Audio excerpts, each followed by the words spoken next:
Welcome all, this is my story Naveen. இன்றைக்கி நம்ம இப்போ எங்கே போயிட்டுருக்குன்னு பார்த்தீங்கன்னா கொடைக்கானல் தாங்க. இன்றைக்கி டேட் பார்த்தீங்கன்னா May 9. ஆல்மோஸ்ட் பார்த்தீங்கன்னா May 7லேருந்து அடுத்த நெக்ஸ்ட் மந்த் வரைக்கும் உங்களுக்கு வந்து பாஸ் கேட்டிருக்காங்க. ஸோ அதனால் நம்ம வந்து பாஸ் போட்டு தான் போயிட்டுருக்கோம். உங்களுக்கு பாஸ் ரொம்ப ஈஸி தான், ஒன்றும் பிரச்சனையும் இல்லை. ரொம்ப ஈஸியாக போட்டு நம்ம வாட்டுக்கு போயிட்டே இருக்கலாம். பேசிக் டீட்டெயில்ஸ் கொடுத்தாலே போதுங்க, பாஸ் வந்துடும். ஒரு 2 மினிட்ஸ்லேயே வந்துடும், ஒன்றும் பிரச்சனை இல்லை. டிஎன்இஜிஓன்னு சொல்லிட்டு ஒரு வெப்சைட் இருக்குதுங்க, தமிழ் கவர்மெண்ட் வெப்சைட். அதில் போய் நம்ம பண்ணிக்கலாம். இப்போ நம்ம எங்கே இருக்கோன்னு பார்த்தீங்கன்னா தாராபுரத்தில் இருக்காங்க. ஆல்மோஸ்ட் பார்த்தீங்கன்னா ஊத்துக்குளி அரசுலேருந்து கிளம்பியாச்சு. பட் நான் வந்து 4 o'clock 5 o'clock கிளம்புனங்காட்டி நைட் வீடியோ எடுக்க முடியல. ஸோ அதனால் இப்போ தாராபுரம் வந்தேன். ஆல்மோஸ்ட் பார்த்தீங்கன்னா இப்போ 7:30 ஆச்சு. கொஞ்சம் பெட்ரோலு எல்லாம் ஃபில் பண்ணிட்டு வரக்கு லேட் ஆகிடுச்சுங்க. ஓகே, இப்போ இங்கேருந்து எவ்வளோ கிலோமீட்டர்னு பார்த்தீங்கன்னா அரௌண்ட் 110 கிலோமீட்டர் வருங்க கொடைக்கானலுக்கு. இப்போ பார்த்திங்கன்னா நம்ம ஆல்மோஸ்ட் பார்த்திங்கன்னா ரீச் ஆகிடுவோம். ஹைவேஸ் ரீச் ஆகியாச்சு. இனி எப்படி இருந்தாலும் நம்ம பழனி போகணும். தாராபுரம்லேருந்து ரைட் எடுத்தோம்னா பழனி தான்.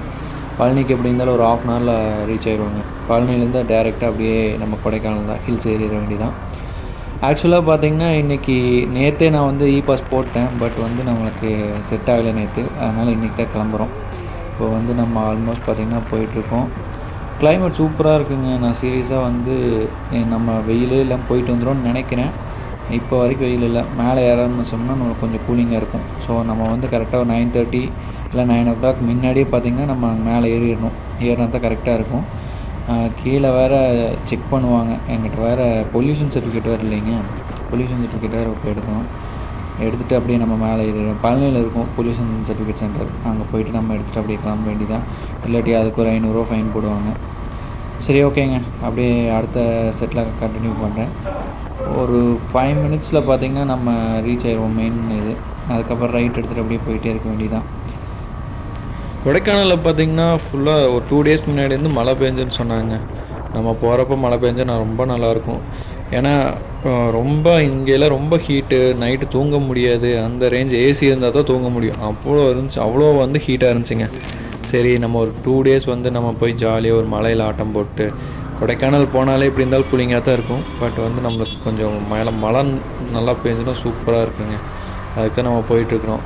நம்ம எந்த ட்ரிப் போனாலும் காலையிலே கிளம்பிடணும். அப்போனா தாங்க அந்த வெயில் இல்லாமல் ஸ்ட்ரெஸ் இல்லாமல் போக முடியும். இல்லாட்டி பார்த்திங்கன்னா வெயில் அடித்து அதுலேயே வந்து நம்ம வீக் ஆயிடுவோம், ரொம்ப டயர்டாயிரும். அதுக்கப்புறம் போகிறக்கே வந்து ரொம்ப கடுப்பாக இருக்கும். அதனால் பார்த்திங்கன்னா நம்ம முன்னாடியே ஒரு 5 o'clockல கிளம்பிட்டோம்னு வச்சுக்கோங்களேன், பிரச்சனையே இல்லை. நம்ம வாட்டுக்கு ஜாலியாக அப்படியே வண்டியை ஒரு 100 க்ரூஸ் பண்ணோம்னா போயிட்டே இருக்கலாம். ஒரு பிரச்சனையும் கிடையாதுங்க. இப்படி தான் வந்து எப்போவுமே ட்ரிப் பிளான் பண்ணணும். ஆனால் இது பார்த்திங்கன்னா நான் அன்எக்ஸ்பெக்டட் ட்ரிப்பு தாங்க. நைட்டு கூட டபுள் மைண்டடாக தான் இருந்தேன். காலையில் 5:30க்கு எழுந்திரிச்சேன்.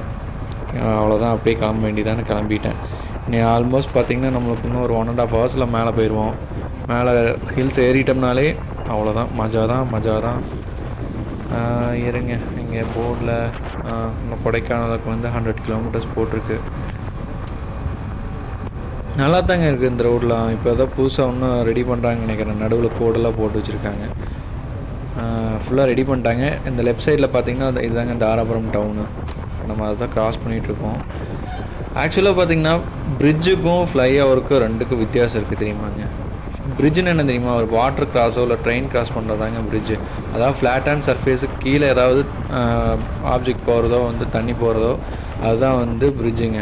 அதே ஃப்ளைஓவர்னால் ஃப்ளாட்டான சர்ஃபேஸ்க்கு மேலே, அதாவது கொஞ்சம் ஹைட் ஏற்றி ஒரு 20 அடி 30 அடி ஹைட் ஏற்றி கட்டுறாங்களே, அதுக்கு பேர் தாங்க ஃப்ளைஓவர். இப்போ நம்ம இதில் போயிட்டுருக்கோம், ஃப்ளைஓவரில் போயிட்டுருக்கோம். இது தாங்க டிஃப்ரென்ஸ். நான் கொஞ்ச நாளுக்கு முன்னாடி ரீல்ஸில் பார்த்தேன், அதை உங்களுக்கு ஷேர் பண்ணேன். ஆக்சுவலாக பார்த்திங்கன்னா நானே வந்து 87 90ல் போயிட்டுருக்கேங்க. இந்த முன்னாடி இருக்கிற லாரி பார்த்திங்கன்னா அந்த ஸ்பீடில் போயிட்டுருக்கேங்க. இப்போ நம்ம பழனியிலேருந்து தாராபுரம் டுவர்ட்ஸ் போயிட்டுருக்காங்க. ஆல்மோஸ்ட் பார்த்திங்கன்னா ஒரு 30 kilometers க்ராஸ் பண்ணியாச்சு. இன்னும் ஒரு 20 kilometers தான் இருக்குது. நம்ம இப்போ பார்த்திங்கன்னா ஸ்டேட் ஹைவேஸ்லேருந்து ரைட் எடுத்துட்டோம். கொஞ்சம் மெயின் ரோடு தான், பட் கொஞ்சம் சின்ன ரோடுன்னு வைங்களேன். இங்கேலாம் பாருங்கள், இன்னும் இந்த புளிய மரம் எல்லாமே இருக்குது. அந்த ரோட் சைடில் இருக்கிற மரம் எல்லாமே. இது வந்து இந்த ஹிஸ்ட்ரி பார்த்திங்கன்னா அசோகர் வச்ச மரம்னு சொல்லுவாங்க. நான் வந்து சின்ன வயசில் வந்து கேட்டிருக்கேன் எங்கள் அப்பாட்ட கேட்டதுக்கு என்ன சொன்னாங்கன்னா, இதெல்லாம் அசோகர் வச்ச மரம். நம்ம டிரைவிங் இப்போல்லாம் நம்ம பைக்கில் போய் ஈஸியாக ஸ்பீடாக போயிடுவோங்க. அப்போல்லாம் பார்த்தீங்கன்னா நடந்து போகிறவங்க அதிகம், மாட்டு வண்டியில் போகிறவங்க அதிகம். நைட்டெல்லாம் ஆயிடுச்சுன்னா இந்த மரத்துக்கடியில் வந்து ரெஸ்ட் எடுப்பாங்களாமாங்க. பகல் நேரத்துலேயும் வெயில் இருந்துச்சுன்னா இந்த மரம் இருக்கறனால வெயிலே வராதாமா. நிறைய டைம் வந்து எல்லோரும் இதுலேயே சைடில் நடந்து போவாங்க. மாட்டு வண்டி போகிறது மாட்டு வண்டி போகும், அதுக்காக வச்சது. ஆனால் இப்போ ஹைவேஸ் எக்ஸ்டெண்ட் பண்ணுறேன்னு இருக்கிற மரத்தெல்லாம் எடுத்துடுறாங்க. ரொம்ப ஹீட் அதிகமாகிடுது. ஸோ இதுக்கு கவர்மெண்ட் ஏதாவது ஸ்டெப் எடுத்தால் நல்லாயிருக்கும். இப்போ ஒரு நியூஸ் கேள்விப்பட்டேங்க, பொள்ளாச்சியில் பார்த்திங்கன்னா அந்த மரத்தெல்லாம் எடுக்கிறேன்னு சொல்லிட்டு ஒரு ஏரியாவில் வந்து பிளான் பண்ணியிருக்காங்க. அதுக்கு அங்கே இருக்கிற ஏரியா மக்கள்லாம் எல்லாம் ப்ரொட்டஸ்ட் பண்ணி அந்த மரத்தையே காப்பாற்றிருக்காங்க. பரவாயில்ல, இந்த மாதிரி எல்லா இடத்துலையும் பண்ணால் பரவாயில்லைங்க. நம்மளும் பண்ணலாம். நான் எங்கே ஹெல்ப் கேட்டாலும் நம்ம போய் பண்ணலாங்க. நீ அந்த மைண்ட் செட்டில் தான் இருக்கேன். கண்டிப்பாக வந்து மரத்தை காப்பாற்றணும். ஏன்னா இந்த சீசன் நம்மளுக்கு காமிச்சிருச்சு மரம் எவ்வளோ இம்பார்ட்டன்ட். மரம் இல்லைன்னா அவ்வளோதான், ஹீட்டை வந்து கொளுத்துன்னு கொளுத்திடுங்க. அதனால் நம்ம எப்போவுமே இனிமேல் மரத்தை வெட்டாமல் மரத்தை பிளான் பண்ணணுங்க. ஓகே, இப்போ வந்து டைம் பார்த்திங்கன்னா ஆல்மோஸ்ட் 7:58 ஆக போகுதுங்க. நம்ம கொஞ்சம் ஈஸியாக ரீச் ஆயிரும், ஒன்றும் பிரச்சனை இல்லை. நம்ம 80-90 தான் போயிட்டுருக்கோம், பொறுமையாக தான் போயிட்டுருக்கோம். அதனால் நம்ம நார்மல் டைமில் நம்ம போய் ரீச் ஆயிடுவோம். ஆக்சுவலாக பார்த்திங்கன்னா 100 கிலோமீட்டர்ஸ் பார்த்திங்கன்னா நம்ம ஒரு 2 ஹவர்ஸில் ரீச் ஆயிடுவோம். அதனால் நம்ம கீழே பழனி போய் சேர்றதுக்கு ஒரு 30 மினிட்ஸ், அதுக்கு மேலே போகிறதுக்கு ஒரு 1.5 hours ஆகிடுங்க. ஏன்னா நம்ம ஹில்ஸ் ஏறுறப்போ கொஞ்சம் பொறுமையாக தான் போவோம், அதனால் அந்த டைம் ஆகும். இப்போ பார்த்திங்கன்னா நம்ம என்ன ஏரியான்னு தெரில, பட் வந்து இங்கேயும் வந்து ஹீட்டு தான், நல்லா ட்ரை லேண்டு தாங்க. நல்லா தண்ணிக்குள்ளே என்ன பண்ணுவாங்கன்னு தெரியல. சரி, நம்ம இன்னி கொஞ்சம் தூரத்தில் பார்த்திங்கன்னா நம்மளுக்கு ஹைவேஸ் வந்துடும். பழனி கோயில் வந்துடும். அதுக்கப்புறம் அதுலேருந்து பின்னாடி, அதாவது பழனி சுற்றி போனோம்னா பின்னாடி தாங்க கொடைக்கானல் ஏறக்கு ரூட் இருக்குது. அந்த ரூட் வழியாக நம்ம மேலே போய்க்கலாம். இங்கே பார்த்திங்கன்னா ஆக்சுவலாக நிறையா விண்டு மில் இருக்குங்க. ஏன்னா பார்த்திங்கன்னா பொள்ளாச்சி சைடு, இந்த பழனி சைடு தான் பார்த்திங்கன்னா விண்டு அதிகமான ஒரு ஏரியா. அதனால் பார்த்திங்கன்னா இங்கே ஃபுல்லாக வந்து விண்டு மில்ஸ் தான் வச்சுருப்பாங்க. அதாவது எங்கள் மாமா ஊர் இங்கே தான் இருக்குது. அங்கேயே நம்ம போய் பக்கத்துலேயே நின்று பார்த்துருக்கோம். ஃபுல்லாக சவுண்டு வந்துட்டு சொல்கிறோம். அதே மாதிரி தான் இங்கேயும் நம்ம இங்கேருந்து ரோட்லேருந்து கேட்டாலாம் கேட்காது, பக்கத்தில் போய் நின்று கேட்டால் கேட்குங்க. ஃபுல்லாமே விண்டு மில் நிறைய இது பண்ணிருக்காங்க. ஆல்மோஸ்ட் பழனி ரீச் ஆகிடுச்சிங்க. இப்போ நம்ம ஒரு முக்கியமான இடத்த கிராஸ் பண்ண போகிறோம். என்னென்னு பார்க்குறீங்களா? ரயில்வே கிராசிங் தாங்க. நிறைய இடத்துல பார்த்திங்கன்னா இப்போ ஃப்ளைஓவர்ஸ் போட்டாங்க. பட்டு இன்னும் பழனியில் பார்த்திங்கன்னா இன்னும் வந்து இந்த கிராசிங் தாங்க இருக்குது, லெவல் கிராசிங் தாங்க இருக்குது. இதில் பார்த்திங்கன்னா எனக்கு ரொம்ப பிடிக்கும், இந்த லெவல் கிராஸ் பண்ணுறது மட்டும் எனக்கு ரொம்ப பிடிக்குங்க. ஏன்னா ஒரு திகுன்னு ஒரு இருக்கிற டைமிங்கில், அதுவும் ஜாலியாக அந்த ஸ்பீட் பிரேக்கர் மாதிரி இருக்கிற இதில் ஜாலியாக போயிட்டுருக்கும். நான் ஸ்கூல்லலாம் நினைப்பேங்க, இந்த நான் வந்து சின்ன வயசில் பார்த்திங்கன்னா நான் ஸ்கூலுக்கு போகிறப்போ இந்த மாதிரி லெவல் கிராசிங் பண்ணி தான் போகணும். அப்போ வந்து பார்த்திங்கன்னா நான் ஒரு 4th படிக்கிறப்ப, ஓகே இன்றைக்கி வந்து இந்த கேட் வந்து ரிப்பேர் ஆகிடணும், இங்கேயே வண்டி நிறையா நிற்கணும், எங்கேயும் போகாமல் ஒரு 1 hour 2 hours லேட் ஆகி ஸ்கூலுக்கு போகணும் அப்படின்லாம் நினைப்பேங்க. ஆனால் என் நேரம் டிரைவர் பார்த்து டைமுக்கு தான் போவாங்களாட்டிருக்குது. ஓப்பன்லேயே வச்சுருப்பாங்க, போனால் வண்டி அடிச்சாலுன்னு கிராஸ் ஆகிட்டு போயிடும். அந்த அளவுக்கு அப்போ வந்து அவ்வளோ டென்ஷனாக இருக்கும்.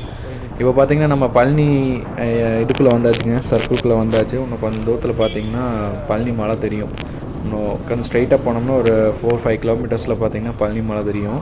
நம்ம பார்த்திங்கன்னா ரீச் ஆயிடும், சீக்கிரமாக ரீச் ஆயிடுவோங்க. அங்கே போயிட்டு நம்ம ஒரு பொல்யூஷன் சர்டிஃபிகேட் சென்டர் மட்டும் கண்டுபிடிச்சி பொல்யூஷன் சர்டிஃபிகேட் எடுத்துகிட்டு அப்படியே பெட்ரோல் ஃபில் பண்ணிட்டு கிளம்புறதாங்க. இன்னும் பார்த்திங்கன்னா ஒரு பாயிண்ட் இருக்குது, நம்ம எப்படி இருந்தாலும் ஒரு 20 கிலோமீட்டர்ஸ் போகலாம், ஒன்றும் பிரச்சனை இல்லை. பொல்யூஷன் சர்டிஃபிகேட் பார்த்திங்கன்னா எல்லா ஹில் ஸ்டேஷன்லையும் எடுத்தே ஆகணுங்க. நான் ஏற்காடு போனாலும் சரி கேட்பாங்க, இது ஊட்டி போனாலும் கேட்பாங்க, இங்கே கொடைக்கானல் எங்கே போனாலும் வந்து கண்டிப்பாக கேட்பாங்க. ஏன்னு பார்த்தீங்கன்னா அதிகமாக பொல்யூஷன் ஆகக்கூடாதுங்க. ஹில் ஸ்டேஷன் வந்து பொல்யூஷன் ஆச்சுனாலே ஒரு ஹீட் ஆகிரும், அதுக்கப்புறம் நிறையா கிளைமேட் சேஞ்சஸ் வந்துடும். அதனால தான் பார்த்திங்கன்னா அங்கே ஹீட் ஆகாமல் பார்த்துக்குறாங்க. ஓகே, நம்ம இப்போ வந்தாச்சு, ஒரு 10 மினிட்ஸில் ரீச் ஆகிடுவோங்க. நான் எல்லா ஒர்க்கையும் முடிச்சுட்டு உங்களுக்கு கண்டினியூ பண்ணுறேன். பழனிக்குள்ளே வந்தாச்சுங்க. நம்ம பொல்யூஷன் சர்டிஃபிகேட் சென்டருக்கு போனோம், பட் அங்கே இல்லை. இப்போ பாருங்கள், லெஃப்ட் சைடில் தெரியும் பாருங்கள் பழனி, இதுதான் பழனி. இப்போ இதுக்கு பின்னாடி தான் கொஞ்சம் தூரம் ஒரு 100 மீட்டர்ஸ்லேயே ரைட் சைட் கட் பண்ணோம். கட் பண்ணால் நம்ம பாட்டு கொடைக்கானல் ரோடு தாங்க, ஸ்ட்ரைட்டாக போயிட்டே இருக்கலாம். அதை வந்துச்சு பாருங்கள், ஃப்ரண்ட்டில் அந்த மரம் இருக்குது பார்த்தீங்களா, அந்த மரத்தை ரைட் சைடு இருக்கணும் இருங்க. ஆக்சுவலாக பார்த்திங்கன்னா இன்றைக்கி பொல்யூஷன் சர்டிஃபிகேட் சென்டர் எப்படி இருந்தாலும் ஒரு ஒரு 8 9 ஓப்பன் பண்ணிடுவாங்க தான் பொறுமையாக வந்தேன். பட் பார்த்தீங்கன்னா இங்கேயே இல்லையாம்மா, இங்கேயோ பக்கத்தில் போயிட்டாங்கம்மா. ஒரு 1.5 ஹவர்ஸ் ஆகுங்க, வெயிட் பண்ணி வேணால் எடுக்கலாம் அப்படின்னாங்க. அட போங்க அப்படின்னு சொல்லிட்டு நானும் கம்மியாக ஃபைன் கட்டினா கட்டிக்கலாம், ஏன்னா டைம் வேஸ்ட் பண்ணக்கூடாதுங்க. இங்கேருந்து முன்னாடி ஒரு 20 கிலோமீட்டர்ஸ் போகணும் ஹில் ஸ்டேஷன், அதாவது கிரவுண்ட் டச் பண்ணுறதுக்கு. அதுக்குள்ளே ஹீட் ஆயிரும், அதுக்கப்புறம் மேலே போனால் டைம் பத்தாது. அதனால் பார்த்திங்கன்னா நம்ம கிளம்பியாச்சு. இப்போ பார்த்திங்கன்னா நம்ம கரெக்டாக கொடைக்கானல் ரோட்டில் போயிட்டுருக்கோம். இப்போ பார்த்திங்கனாலே தெரியும் கொடைக்கானல் ரோடு இப்படி தான்.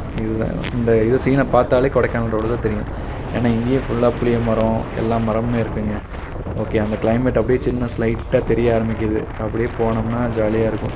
இப்போ இதில் என்னென்னு பார்த்தீங்கன்னா இன்னொரு 5-6 கிலோமீட்டர்ஸில் பார்த்தீங்கன்னா டோல்கேட்டுங்கிற மாதிரி செக் போஸ்ட் வரும். எப்படி இருந்தாலும் நான் ரெகுலராக போகிறப்ப எல்லா ட்ராவல்ஸ்லேயும் போயிருக்கேன், பைக்கில் ஒரு 4-5 டைம் போயிருக்கேன். எல்லா அப்போ அங்கே செக் பண்ணி தான் விடுவாங்க. இல்லாட்டி ஏதாவது இல்லைன்னா ஃபைன் போடுவாங்க கண்டிப்பாக. இன்றைக்கி என்னென்னு தெரியல, போய் பார்த்தா தாங்க தெரியும். ஓகே, இன்னொரு 400 மீட்டர்ஸில் வந்துடும் நினைக்கிறேன். ஏன்னா நான் ரெகுலராக போயிட்டுருக்கிறதானே, அதனால் தெரியும். இங்கே பார்த்து லெஃப்ட் சைட்லேயும் பார்த்தீங்கன்னா ரைட் சைட்லேயும் பார்த்தா ஃபுல்லாக ஃபார்மிங் தாங்க, ஃபுல்லாக ஃபென்சிங்லாம் போட்டு. ஏன்னா நைட் டைம் பார்த்தீங்கன்னா காட்டெருமை அந்த மாதிரி பெரிய பெரிய வைல்டு அனிமல்ஸ்லாம் வரும். அதையெல்லாம் சமாளிக்கணுன்னா ஃபென்சிங்லாம் போட்டு எலக்ட்ரிக் முன்னாடி கொடுத்துட்டு இருந்தாங்க, எலக்ட்ரிக் ஷாக் கொடுப்பாங்க. பட் இப்போ வந்து அது கொடுக்கல. ஓகே, வந்தாச்சுங்க. ஐயோ நிப்பாட்ட போகிறாங்கன்னு நினைக்கிறேன். ஓகே, நம்ம ஸ்லோ பண்ணிக்கலாம். நிப்பாட்டுறாங்களோ இல்லைங்க, யாருமே எதுவுமே பண்ணல. அப்பா, இப்போ தாங்க ஒரு நிம்மதியாகவே இருக்குது. அப்படியே வயிற்றுக்குள்ளே பட்டாம்பூச்சி பறக்குதுங்க. ஓகே சாமி, ஏன்னா நம்ம எல்லா டாக்குமெண்ட்ஸும் இருக்குது. பட் வந்து ஒரு சின்ன ஒரு பயம்தான். கேட்டாங்க பொல்யூஷன் சர்டிஃபிகேட் ஃபைன் கட்டணும், இல்லை உங்களுக்கு இந்த பாஸ் இல்லாது அது இதுன்னு ஏதாவது சொல்லிடுவாங்க, பயந்தாங்க. ஓகே, நம்ம போயிட்டே இருக்கலாம். இன்னும் செக் போஸ்ட் வேறு வச்சுருக்காங்க. இது வந்து நைட் டைம் க்ளோஸ் ஆகிருக்குன்னு நினைக்கிறேன். நம்ம உள்ள எல்லாம் பர்மிட் பார்த்துட்டு தான் விடுவாங்க. ஓகே, இதில் யாரும் இல்லை, ஒன்றும் பிரச்சனை இல்லை. ஓகேங்க, இனி போயிட்டே இருக்க வேண்டாம். Welcome to Kodaikanal. இன்னி இது ஃபுல்லாக நம்ம ஆட்டம் தாங்க, அழுத்தினோம்னா போயிட்டே இருக்க வேண்டியதுதான். இப்போ நம்ம மேலே ஏற ஆரம்பிச்சாச்சுங்க. ஆல்மோஸ்ட் பார்த்திங்கன்னா ஒரு ஹேர்பின் பெண்ட் தாண்டியாச்சு. நம்ம இப்போ பார்த்திங்கன்னா ஒரு 100 மீட்டர்ஸ் மேலே இருப்போம். நடுவில் வீடியோஸ் வந்து ஸ்கிப் பண்ணிட்டேன். இப்போ பார்த்திங்கன்னா இப்போயே பார்த்திங்கன்னா எல்லாம் க்ரீனிஷாக இருக்குதுங்க. பார்க்கறக்கே அப்படியே கண்ணு கொஞ்சம் குளிர்ச்சியாக இருக்குது. பட் இங்கேயுமே கொஞ்சம் வந்து மழை இல்லை. ஏன்னு பார்த்திங்கன்னா கொஞ்சம் ட்ரையாக தான் இருக்குது. இன்னும் கொஞ்சம் தூரம் மேலே போகணுங்க, அவ்வளோ தான் நல்லாயிருக்கும். இன்னும் பார்த்திங்கன்னா லெஃப்ட் சைடில் பார்த்திங்கன்னா ஏற்கனவே எங்கேயோ ஒரு டேமேஜ் ஆச்சு இருக்குங்க. அதனால் இப்போ தான் ரெடி பண்ணியிருக்காங்க. ஒரு பஸ்ஸு தான் போக முடியும், நம்மளாம் பார்த்து தான் போகணும். ஓகே, இப்போ ஓரளவுக்கு பரவாயில்லைங்க. அந்த லாஸ்ட்டில் தெரியுதுங்களா, எல்லாம் ஸ்மோக்காக தான் இருக்குது. அங்கே போனால் நல்லா இருக்குங்க. ஏன்னா இங்கே வந்து அந்தளவுக்கு கொஞ்சம் எல்லாம் ட்ரையாக இருக்கிற மாதிரி தான் இருக்குது. பட் அங்கே போனால் சூப்பராக இருக்கும் சீரியஸாக. ஓகே, நம்ம இப்போ அங்கே தான் போயிட்டுருக்கோம். ஆல்மோஸ்ட் பார்த்திங்கன்னா ஒன்று கரெக்டாக 1 ஹவரில் மேலே டாப்பில் இருப்பாங்க. கொடைக்கானல் டவுனுக்குள்ளே இருக்கும். அந்தளவுக்கு நம்ம ரெடியாக போயிட்டுருக்கோம். இங்கேயெல்லாம் நடுவில் எங்கேயுமே நிப்பாட்டக்கூடாதுங்க. அதுக்குன்னு ஒவ்வொரு ஏரியா வச்சுருப்பாங்க, அந்த இடத்துல தான் நிப்பாட்டணும். எப்போவுமே வந்து ஹில்ஸ் போகிறீங்கன்னா கொஞ்சம் பார்த்து பொறுமையாக போங்க. ஏன்னா திடீர்னு எது வருன்னே சொல்ல முடியாது. அதனால் நம்ம பார்த்து தான் போய்க்கணும். 500 மீட்டர்ஸ் மேலே வந்தாச்சுங்க. இப்போ பாருங்கள், சும்மா சூப்பராக இருக்கும். நான் யூட்டன் போட்டு மேலே காமிக்கிறேன் பாருங்கள். அவ்வளோ சூப்பரான பிளேஸுங்க. இப்போல்லாம் நல்லா சில்லுன்னு ஆயிடுச்சு, கிளைமேட்டே சில்லுன்னு ஆயிடுச்சு. வெயில் இருந்தாலும் தெரியல. Wow, the prince of hills Kodaikanal சூப்பராக இருக்குங்க. ஆனால் நான் கீழே பார்த்தீங்கன்னா நான் வர்றப்போ ஒரு அருவி பார்த்தேன். தண்ணியெல்லாம் இல்லைங்க, கம்மியாக தான், தண்ணியே இல்லை. லைட்டாக அப்படியே வந்து கொஞ்சோண்டு ஈரமாக தான் இருக்குது, அவ்வளோதாங்க. ஏன்னா தண்ணியே ரொம்ப கம்மியாக இருக்குது. இனி மழை எது பெஞ்சு சைடு வந்துச்சுன்னா தான் உண்டு. ஆனால் சூப்பராக இருந்துச்சுங்க சீரியஸாக. நல்லா ஒரு செம்மையான வைப்பான இருக்குது. நீங்களும் வந்தீங்கன்னா இப்போ வாங்க, சூப்பரான ஒரு கிளைமேட்டு. கீழே எல்லாம் ஹாட்டு, பட் மேலே செம்மையான சில்னஸ்ஸு, நல்லா இருந்துச்சுங்க. இப்போ பார்த்திங்கன்னா ஆனால் எனக்கு ஒரு சின்ன இதுங்க, எல்லாமே பார்த்திங்கன்னா கேரளா வண்டியாக தாங்க இருக்குது. நான் வந்து ஏர்லேருந்து பார்த்துருக்கேன். ஏன்னா அந்த சைடு தான் வந்து கேரளா வண்டி வரும். பட் இந்த சைடு நிறையா கேரளா வண்டி வருதுங்க, ஏன்னே தெரியல. சும்மா ஃபுல்லாமே எல்லாமே கேரளா வண்டி. என்னது நடுவில் ஏதோ உட்காந்துருக்கு, ஆத்திய கழுகு என்னத்தையும் தூக்கிட்டு போகுதுங்க. ஓகே, அதுவும் ஜாலியாக இங்கே இருக்குது. நல்ல கிளைமேட்டுங்க கழுகுக்கெல்லாம். Top reach பண்ணியாச்சுங்க. இங்கே உங்களுக்கு தெரியுது பாருங்கள், ஃப்ரண்ட்டில் ஃபுல்லாக ஸ்மோக்கு தான்.